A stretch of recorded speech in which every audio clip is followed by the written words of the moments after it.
we're going to turn on this electric kettle in a moment. We're going to check the voltage before, 18.5, 18.7, somewhere around that. Amps to 0, we're not drawing anything. I've got everything else off right now, just for this test.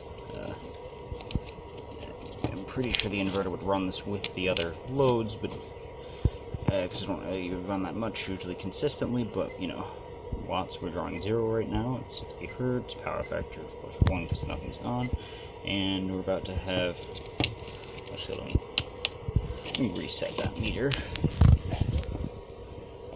So we've got, I'm just gonna, in volts, watts, nothing.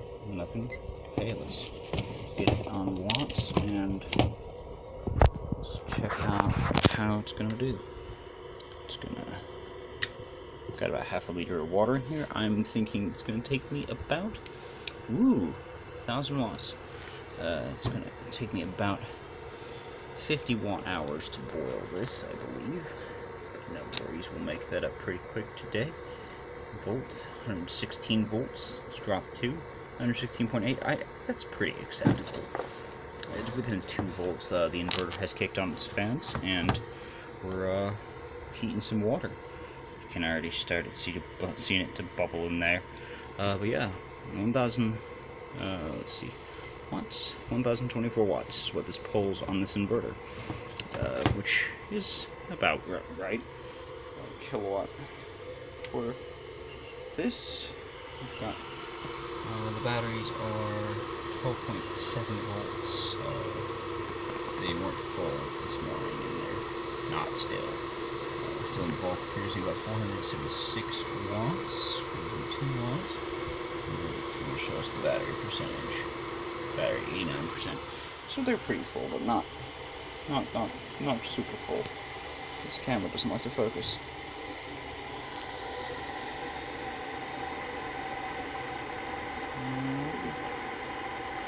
We're almost done. Back in here.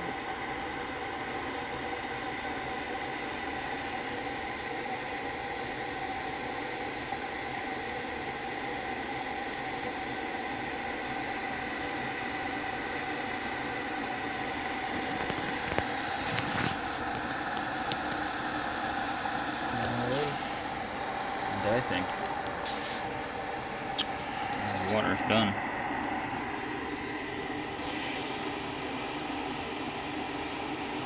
That's about as hot as I want it for coffee.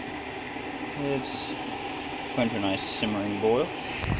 How much have we used? 0.03 kilowatt hours, so 30 watt hours. Not bad at all.